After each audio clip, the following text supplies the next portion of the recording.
How often is it that you've handed your phone over to your baby?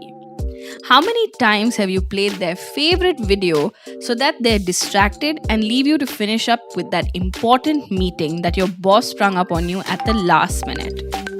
When was the last time you let them play a game on your phone while you quickly wrapped up cooking dinner?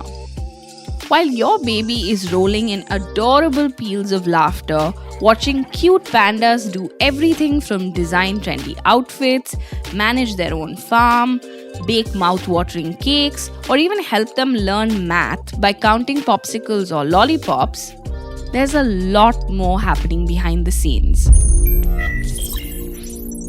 These apps are busy gobbling up all of your data. Data such as the device and other IDs, app information and performance, app interactions and installed apps, as well as financial information, purchase history, and other personal information like email addresses and user IDs. There's one app in particular which is doing a lot of data gobbling. It's a Chinese app that's very popular in India and it's called BabyBus. I'm Pilot Kiki. Officer Kiki is here. Meow meow! Meow meow! The company provides customized free digital content primarily for children up to the age of 8 through over 200 gaming apps. And recently, there's this data privacy firm called Incogni which deemed 3 of its apps, Baby Panda World Kids Games, BabyBus Kids Video and Game World, and Baby Panda's Kids Play among the 11 most data-hungry apps in the world. So what exactly does data-hungry really mean?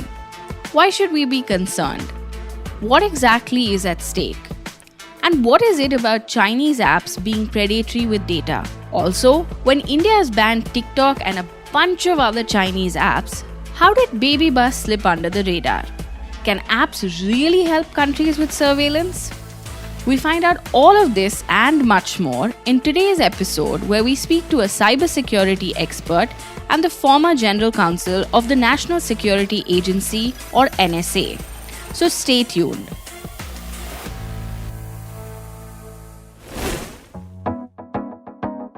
It's Thursday, January 18th. I'm your host Diya Rekhi and you are listening to BabyBus is the TikTok for toddlers gobbling your personal data only on the morning brief from the Economic Times.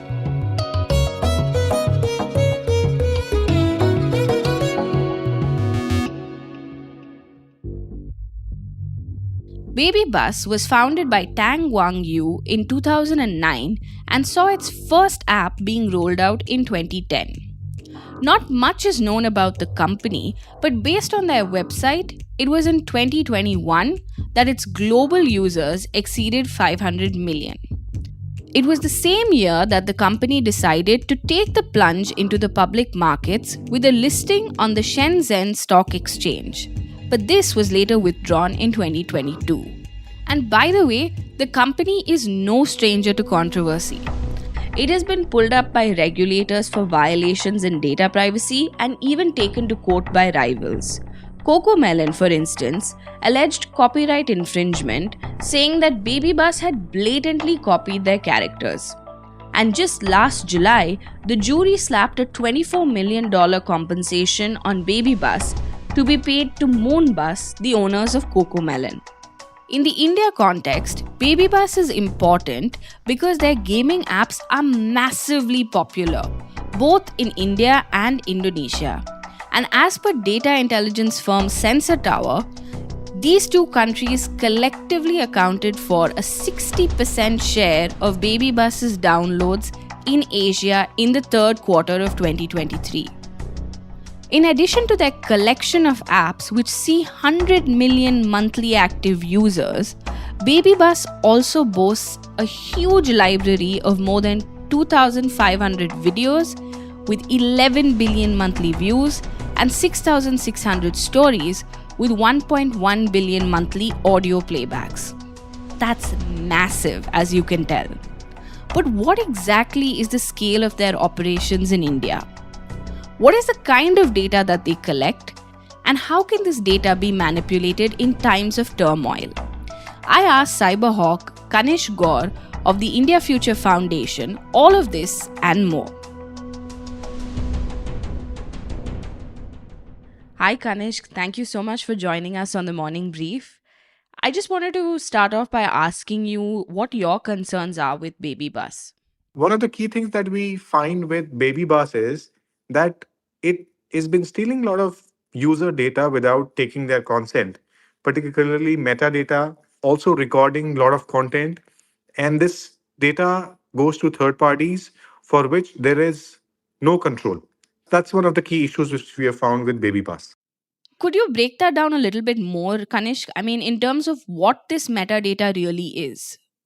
So, metadata is basically your personal identifiable information, your personal records, your taste, your preferences in terms of what you buy, what you watch, all of that information.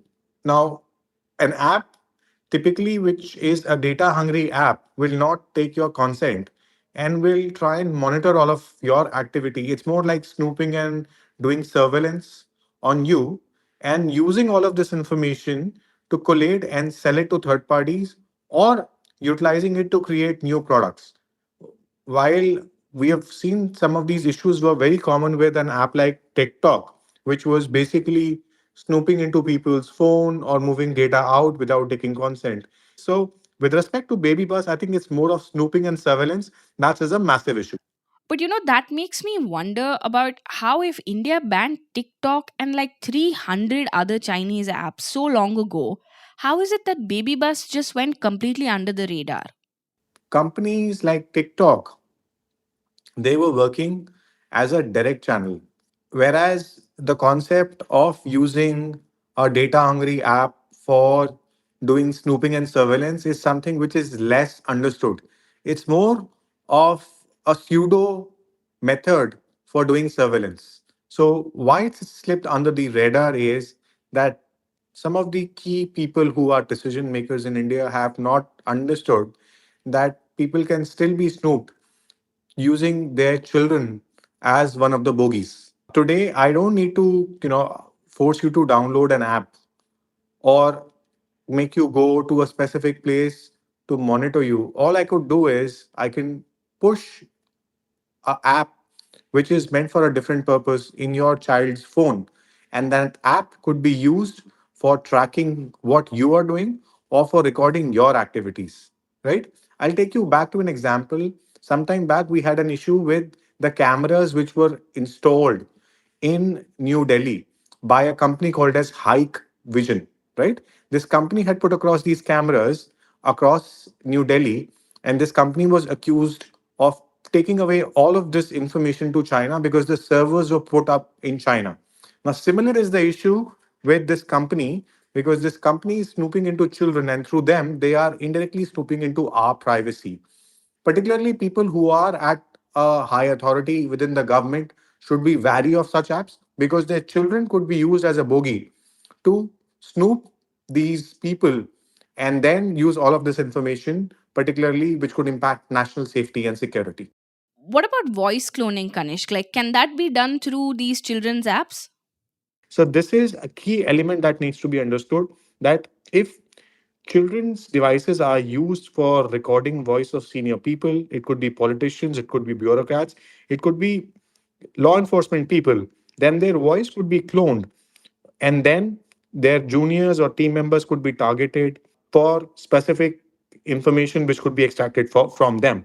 Hence, it's very important for us to stop some of these apps being operated in India, ban some of these apps. We have banned some of the Chinese apps in the past, but these apps could again run havoc because we get literally no support from some of these Chinese companies in terms of the way they operate, where they take this data, and the amount of snooping, surveillance, and cybercrime they cause in this country.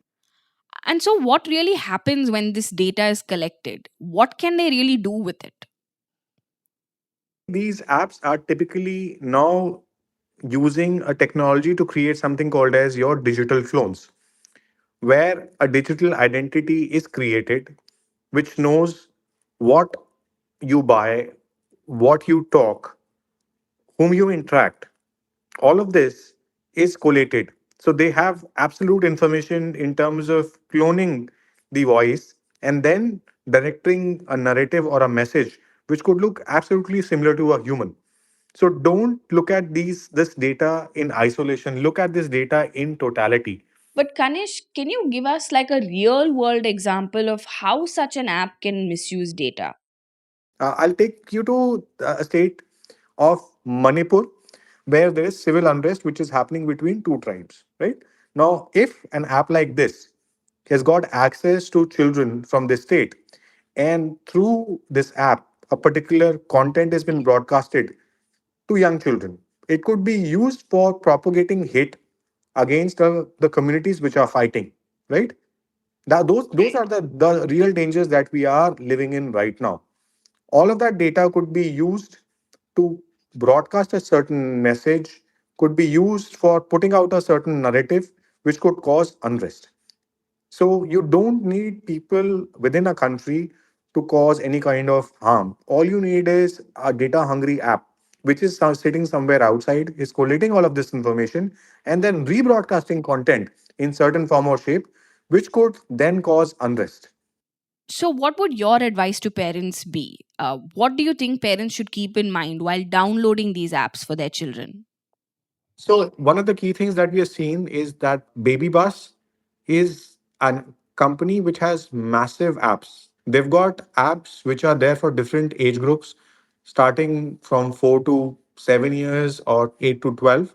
So people who are giving access of these apps to their children, they need to be wary in terms of what kind of data they are putting in, what kind of mobile numbers, what kind of digital identity footprint they are leaving in, what kind of payment you have done, what kind of financial information, purchase history that's going out. So, what kind of personal identifiable information are you disclosing through some of these apps?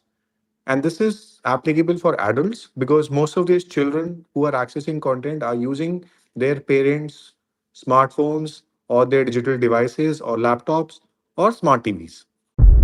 If you think this is the first time that a company has been accused of misuse of children's data, think again. In today's Tech Bites, YouTube is under fire. Child protection groups are demanding an investigation, saying YouTube is targeting children in its ads after promising it would stop. The company could face billions in fines if government regulators decide it's violating child privacy. Regulators say Facebook misled parents and failed to protect the privacy of children using its Messenger Kids app. All right, now US tech giant Microsoft will pay $20 million to settle charges by the US Trade Commission that it illegally collected personal data from children without parents' consent. The Federal Trade Commission says that Amazon was illegally storing our children's voices and their locations in order to beef up their AI to build better artificial intelligence. And now they need to pay $25 million for violating privacy law. A record-breaking settlement by Epic Games means your children could be better protected when playing video games. The Federal Trade Commission is fining the Fortnite video game creator for violating children's privacy law and using deceptive billing practices.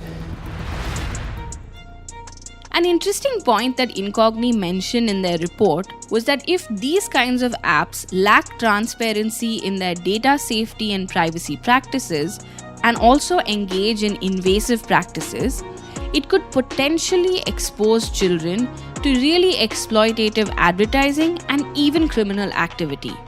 But there's a lot more at play here. Sure, BabyBus may be the focus, but clearly there's a lot of other children's apps too that are predatory when it comes to data. But Chinese apps in particular are often flagged for being data hungry and have this bad reputation of misusing user data. But how exactly do they do it? What is the world doing to tackle them? Should India learn from the rest of the world? Or is it ahead of others because a blanket ban is the only real solution? For all of this, we put ex-NSA counsel Glenn Gerstle in the hot seat and got him to break down all the risks associated with Chinese apps and why governments across the globe are trying to either ban or regulate these apps that are allegedly being used for surveillance and foreign influence. Listen in. Thanks so much, Glenn, for joining us today. I wanted to start by asking you why Chinese apps have this reputation for being data hungry. Sure. And thanks for having me on the podcast. So, anytime people are focusing on the apps on their smartphones or maybe their laptops or so, they're always worried about privacy questions. But in here, there's a special concern because when apps are developed and owned by Chinese companies, there's some heightened concern is that apps developed by Chinese companies might tend to have a little looser practices around data collection and privacy when those apps are not aimed at the Chinese market, where there's a rather rigorous internal set of regulations for Chinese domestic apps, but apps aimed overseas, apps aimed at the Indian market, the United States market, the European market. And there, the Chinese developers don't necessarily have the same level of concern about protecting privacy. Their main interest is in generating revenue, and that sometimes comes at the expense of a little looser data practices. Talk to us a little bit about those internal regulations that you spoke of. There's a 2017 law in China, the National Intelligence Law, that basically says that every Chinese company, including companies that own and develop apps, have to support and assist the People's Republic of China government in any intelligence matter. And in the case of apps, that could mean handing over user data, users' locations, names, emails, credit cards, etc., if the Chinese intelligence apparatus requests it. So, since that intelligence service is controlled by the Chinese Communist Party, it's not too hard, it's not too difficult to imagine that in the time of conflict or tension, say between India and China, or maybe a conflict with the US over the Straits of Taiwan, you could imagine the Chinese Communist Party directing some apps that have very, very important, useful information about people overseas to direct that information to the intelligence services there. And that could be potentially a very grave concern. You know, there's a perception that these apps take very innocuous information. So, what harm could it possibly do, right? How do you respond to that? So that's certainly a great question, and that illustrates that this whole topic is one that requires a little bit of nuance. So it's true that if all someone is doing is uploading some very innocuous videos of, say, teenage kids dancing or whatever, that's what's on TikTok or on BabyBus, all those cute little pandas and cute little furry animals lull you into a sense of complacency and relaxed attitude toward data privacy because it's just a cute bunch of little videos of furry animals. It's aimed at kids. It's a little hard to see how that all by itself is going to have any really malicious use or pernicious effect, even if the People's Republic of China government did get their hands on it. But that's not the end of the analysis. So certainly for people who are in sensitive positions, members of the military, members of the diplomatic corps, members of the intelligence agencies, government officials, they probably wouldn't want TikTok on their phone. Indeed, in Europe and US, in many situations, that is banned for officials. Even in the case of completely innocuous videos, just a video of how you bake a cake at home or how you make breakfast at home, could help paint a picture of your life and help China develop a bit of a dossier on you, your location, other financial information, understanding what ads you respond to online, and paint a better, more detailed picture of you, which in egregious cases could be used to blackmail you or otherwise find out information about you that would be of help to China in the event of hostilities. So, Glenn, would it be right to say then that there is evidence that BabyBus has also transferred data to other places? And whether there are other countries, primarily the US, which have gone after it? Because I know that in India, at least, we haven't banned BabyBus, although we have banned TikTok. So, for a number of years, BabyBus transmitted lists of saved Wi-Fi networks that users used and access points to an intermediary company, a company called Talking Data, which is an analytics company, one of several. BabyBus is no longer partnering with them, but it did for a number of years. But it's illustrative of the kind of information that BabyBus gets and develops about its users. The Federal Trade Commission in the United States back in 2014 sent a warning letter to BabyBus saying, you're violating our privacy practices, you're not getting parental consent, etc. So much so that Google Play actually dropped BabyBus from their app store for a period of time. BabyBus changed their privacy procedures and in August of 22 came out with a new set of procedures that are okay. They're not great, but they're not terrible, but they're certainly an improvement from what they had before. But does it completely rule out the use of third parties who could harvest this data and make it more useful and sell it to data brokers? No, not completely, even though they say they don't directly sell the data. They do transfer it to their other BabyBus affiliates, and who knows what they do with it in turn. So I think this is all about levels of risk. It's not just, oh, it's a cute little video game and series of apps, so we don't have to be worried about it. Nor, on the other hand, is it, oh my God, it's a complete subterfuge by the Chinese Communist Party to go after our kids. I think it's somewhere in between, and that's, as I said, a bit of a nuanced discussion where we need to make individualized risk decisions. So then, Glenn, coming back to, the data privacy issue, while doing my research on BabyBus, I found that not all of their apps ask for data. So are those ones safe to use? Even in the case of an app that seemingly doesn't ask for any express data, it's not saying, please give me your credit card number, please give me your email, please give me your phone number. If it's not doing that, that doesn't mean it isn't still collecting vast amounts of data from your cell phone that it may have access to, and your location, because it knows your location. So there still could be rather significant information, even if it isn't asking for it directly. But what can, say, an app that seemingly isn't asking you for too much data really do? There's a wide range of information that apps potentially can have access to and capabilities that they can have on your smartphone. Maybe just to spend a second on that, on every Apple cell phone and Android-powered cell phone, Samsung, Google cell phones, there's a setting for privacy and security. And you can go to that and should go to that and look it over and go app by app, because there's a list of all the apps on your cell phone, and see which ones have access to your microphone and to your camera and to your contact list and to your location. So the question about some of these apps is it really necessary for an app that, I don't know, there's some apps that I just happen to have one on my phone that provides recipes for cooking something. And I happened to look at it and look at its settings, and I was surprised that not only does it have access to my camera, and I guess maybe that's okay if I wanted to take a picture of my breakfast or lunch or dinner, but I don't, so I turned that off. It also had access to my microphone. I don't really know why a recipe app needs access to my microphone or my location. I can make breakfast wherever I want. It doesn't need to know where I'm located. And then finally, and most surprisingly, it had access to my contacts. Why does it need to know who my friends are? So maybe to send them a recipe, Glenn. Maybe to send them a recipe. Maybe to share my recipes with my friends. Okay, Right. I get it. But if that's the case, and that's not necessarily an evil idea, Right. but it ought to specifically say, do you want to send this to your contacts, and do we have permission to do so, rather than defaulting it in secret?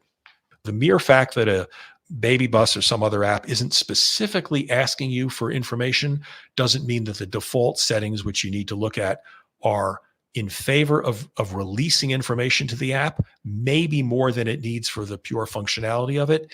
I don't want to scare people too much, but on the other hand, I don't want to sweep this under the rug and say everything's fine. So another thing I noticed with BabyBus is that it doesn't allow a user to delete their profile from their apps. Should that be a red flag? Sure. BabyBus did change their privacy policies back in the summer of 22 to allow you to delete your data in their hands, but it's really cumbersome. You have to, number one, go look at their privacy policy. Very, very few people even look at it or know where to find it on the web.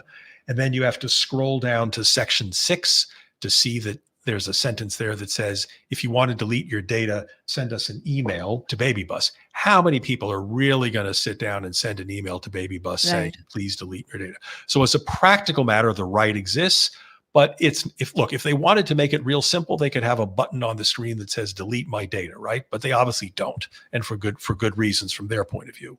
So as a legal matter, they're probably required because of rules in Europe and the US and elsewhere where they operate to have that theoretical ability to delete your data. But I emphasize that it's probably more in theory than in real world practice. The world of internet consumption is constantly widening, and babies are now a really fast-growing chunk. According to a report that was released in October last year, the global apps for kids market size was valued at $1,029.1 million in 2022 and is expected to expand at a CAGR of 26.6% to touch $4,237.07 million by 2028. India, being the most populous country in the world, now provides the perfect playground for apps to test their products, get a sense of what is working and what isn't, and use those learnings to enhance their offerings in other markets too. And we think everyone does this, so what is the big deal, right? But that's exactly it. The innocuous nature of the details and the fairly low-ticket transactions can be highly deceptive. And therein lies the genius of data-hungry apps like BabyBus. How does a company having my location really matter? How does it matter if they know my device details? These are questions that we often think about. But maybe we should start asking different questions. Is the app selling my data to third parties? Is it prying on my data and drawing up a profile of me that can later be used against me? Maybe a shift in focus is necessary, so next time you download an app that asks you for access to things it has no business having access to, just don't download it. Cute pandas or not. Queries sent to BabyBus remained unanswered until this episode dropped on Thursday. That's all for today. I'm Diya Rekhi and you are listening to BabyBus is the TikTok for toddlers gobbling your personal data only on the morning brief from the Economic Times. Thank you Kanishk and Glenn for providing such a detailed analysis. This episode was produced by Sumit Pandey and sound editor Amrit Redji. Executive producers Anupriya Nair, Anirban Chaudhary and Arijit Barman. Thank you for listening. If you liked this episode, do share it on your social media networks. A new episode of the Morning Brief podcast drops every Tuesday, Thursday, and Friday. It streams on Amazon Prime Music, JioSaavn, Spotify, Apple, and Google Podcasts. And of course, ET's own audio platform, ET Play. Have a great weekend ahead. All clips used in this episode belong to their respective owners. Credits are mentioned in the description.